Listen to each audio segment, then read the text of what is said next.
Kami dito sa Hong Kong, excited na sa paparating na Chinese New Year. Alam niyo ba kung bakit? Dahil tuwing Chinese New Year, nagbibigay sila ng pera, nagbibigay sila ng lychee na tinatawag na kung sa atin ay red packet. Yung sobrang pula na may mga nakalagay na mga Chinese character, yun yung tinatawag na lychee dito.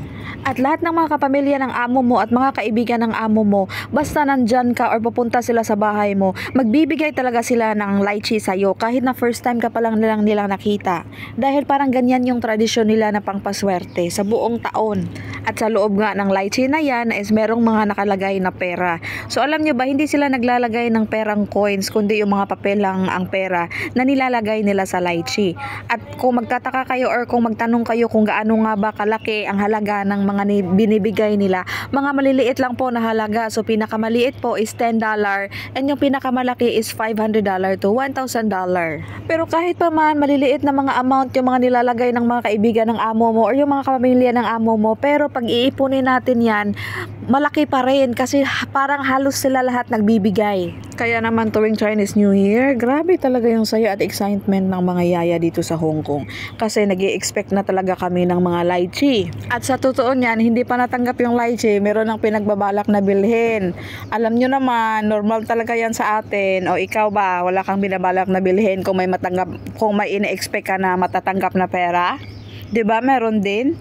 Ganyan din kami. So dito nga mga Chinese sa Chinese New Year, hindi ito kagaya sa Pilipinas na super saya natin tuwing New Year, naghahandaan tayo ng maraming pagkain. Pero dito parang normal lang sa kanila yung mga kinakain namin, hindi talaga sila special. Kumbaga nakakain lang namin din sa araw-araw. Yung mga handaan nila, hindi sila super extravagant maghanda kagaya sa atin, talaga na happy tayo. Syempre, ito yung mga nasasabi ko siguro dahil hindi naman ako Chinese at hindi yung kinalakihan kong kasiyahan, hindi kagaya sa atin sa Pilipinas na pag tayo yung nag-party or tayo yung nag-celebrate, bonggang-bongga talaga. Sa kanila parang normal lang. So nagpunta lang kayo sa bahay ng mga kaibigan, sa kamag-anak at doon sila kumakain at naglalaro sila ng hindi ko alam kung anong tawag, yung parang tungit. Tapos kayo na mga yaya, yung mga katulong, ayun nandun lang kayo nagbabantay ng mga alaga ninyo.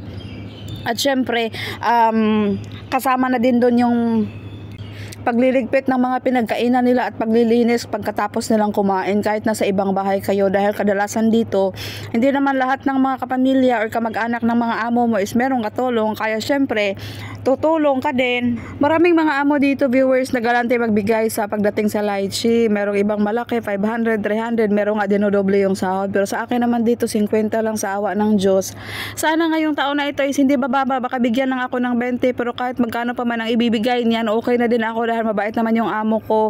Hindi ko na dapat i-big deal yun dahil hindi man ako maswerte sa pera, pero maswerte ako sa maraming bagay.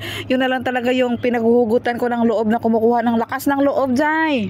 At saka may mga kababayan talaga dito na super swerte tuwing Chinese New Year dahil yung mga amo nila napakaraming bisita at mga galanti talaga magbigay. Kahit na nakakapagod ang trabaho, nawawala din talaga ang pagod mo pag open mo ng lychee mo is malaki yung laman.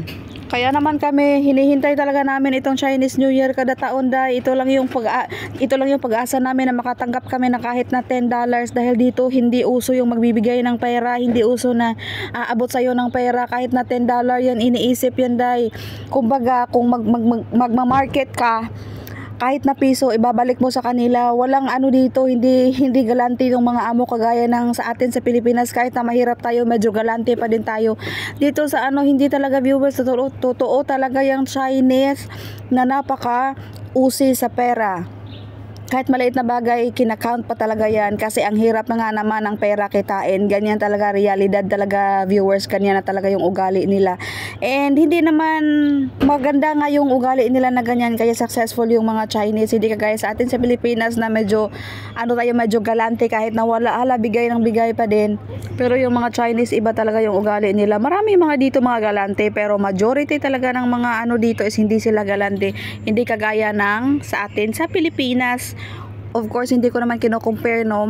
Sadyang magkaiba lang talaga tayo dahil magkaiba tayo ng kultura at magkaiba tayo ng lahi, magkaiba tayo ng bansa at magkaiba ng paniniwala. So, kung ano man yung paniniwala nila at paniniwala natin, respetuhin na lang natin at makisama.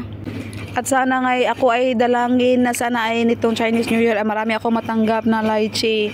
Kasi may plano akong bibilhin na cellphone, char. Ganyan talaga tayo. Hindi pa nga natanggap. Meron ng pinaplano at meron ng binabalak sa kung ano man yung matanggap na pera. So, sana nga makabili tayo ng cellphone kasi yung cellphone pang matagalan yun at makikita natin yun as remembrance sa ating natanggap na pera. Dahil last year, parang wala akong remembrance. Parang naubos lang yun sa kung ano-anong binibili ko.